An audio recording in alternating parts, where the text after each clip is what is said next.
حضرت زینب حبش کی بیٹی رضی اللہ عنہ کا ذکر۔ یہ بھی ہمارے پیغمبر حضرت محمد مصطفیٰ احمد مصطفیٰ صلی اللہ علیہ وسلم کی 7ویں بیوی ہیں۔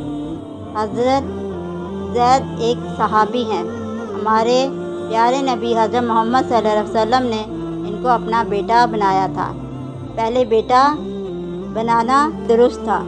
جب وہ جوان ہوئے، حضرت کو ان کی شادی کی فکر ہوئی۔ آپ صلی اللہ علیہ وسلم نے انہی زینب کے لیے ان کے بھائی کو پیغام دیا۔ دونوں بھائی بہن حسب نسب میں حضرت زید کو برابر کا نہ سمجھتے تھے، اس واسطے اول رکے، مگر خدا تعالیٰ نے آیت بھیج دی کہ پیغمبر کے بعد پھر مسلمان کو کوئی عذر نہ چاہیے۔ دونوں نے منظور کر لیا اور نکاح ہو گیا، مگر کچھ میاں بیوی میں اچھی طرح نہ بنی۔ نوبت یہاں تک پہنچی کہ حضرت زید نے طلاق دینے کا ارادہ کر لیا اور حضرت محمد صلی اللہ علیہ وسلم سے آ کر صلاح کی۔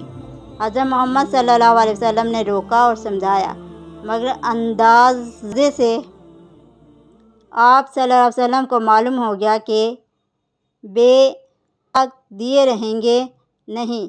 اس وقت آپ صلی اللہ علیہ وسلم کو بہت سوچ ہوا کہ اول ہی ان دو بھائی بہنوں کا دل اس نکاح کو، ان کی دلجوئی کی کیا تدبیر کی جائے۔ آخر سوچنے سے یہ بات خیال میں آئی کہ اگر میں اپنے سے نکاح کر لوں تو بے شک ان کے آنسو پہنچ جائیں گے، ورنہ اور کوئی بات سمجھ میں نہیں آتی۔ لیکن اس کے ساتھ ہی دنیا کی زبان کا یہ بھی خیال تھا کہ بے ایمان لوگ طعنے ضرور دیں گے کہ بیٹے کی بیوی کو گھر میں ڈال لیا۔ اگرچہ شرع سے منہ بولا بیٹا سچ مچ کا بیٹا نہیں ہو جاتا، مگر خلقت کی زبان کو کون پکڑے؟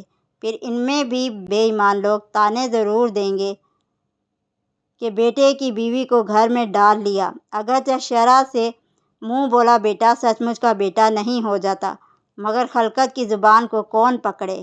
پھر ان میں بھی بے ایمان لوگ جن کو طعنہ دینے کے واسطے ذرا سا نکتہ بھی بہت ہے۔ آپ اس سوچ بچار ہی میں تھے، ادھر حضرت زید رضی اللہ عنہ نے طلاق بھی دے دی۔ عدت گزرنے کے بعد آپ صلی اللہ علیہ وسلم کی زیادہ رائے اسی طرف ٹھہری کہ پیغام بھیجنا چاہیے۔ چنانچہ آپ صلی اللہ علیہ وسلم نے پیغام دیا۔ انہوں نے کہا، میں اپنے پروردگار سے کہہ لوں، اپنی عقل سے کچھ نہیں کرتی، ان کو جو منظور ہوگا آپ ہی سامان کر دیں گے۔ یہ کہہ کر وضو کر کے مصلے پر پہنچی، نماز میں لگ گئیں اور نماز کے بعد دعا کی۔ اللہ تعالیٰ نے اپنے پیغمبر صلی اللہ علیہ وسلم پر آیت نازل کر دی کہ ہم نے ان کا نکاح آپ سے کر دیا۔ آپ ان کے پاس تشریف لے آئے اور آیت سنا دی۔ وہ اور بیویوں پر فخر کیا کرتی کہ تمہارا نکاح تمہارے ماں باپ نے کیا اور میرا نکاح اللہ تعالیٰ نے کیا، اور پہلے پردے کا حکم ہوا وہ انہی کی شادی میں ہوا، اور یہ بیوی بڑی سخی تھی اور دستکار بھی تھی، اپنی دستکاری کی آمدنی سے خیرات کیا کرتی۔ ایک دفعہ کا ذکر ہے کہ سب بیویوں نے مل کر ہمارے حضرت محمد صلی اللہ علیہ وسلم سے پوچھا کہ آپ صلی اللہ علیہ وسلم کے بعد سب سے پہلے کون بیوی دنیا سے جا کر آپ صلی اللہ علیہ وسلم سے ملے گی؟ آپ صلی اللہ علیہ وسلم نے فرمایا، جس کے ہاتھ سب سے لمبے ہوں گے۔ عربی بول چال میں لمبے ہاتھ والا کہتے ہیں سخی کو، مگر بیویوں کی سمجھ میں نہ آیا، وہ سمجھی اسی ناپ کے زبان کو سب نے ایک لکڑی سے اپنے اپنے ہاتھ ناپنے شروع کیے تو سب سے لمبے ہاتھ نکلے حضرت سودا رضی اللہ عنہ کے، مگر مری سب سے پہلے حضرت زینب رضی اللہ عنہ۔ اس وقت سمجھ میں آیا کہ اوہو یہ مطلب تھا، غرض ان کی طلبت اللہ اور رسول کے نزدیک بھی مانی ہوئی تھی۔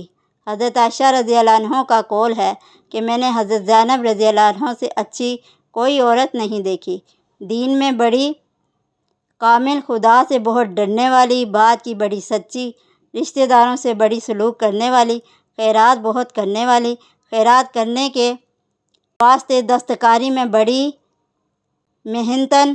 ہمارے پیغمبر صلی اللہ علیہ وسلم نے ان کے حق میں فرمایا کہ دل میں بہت عاجزی رکھنے والی، خدا کے سامنے گڑ گڑانے والی۔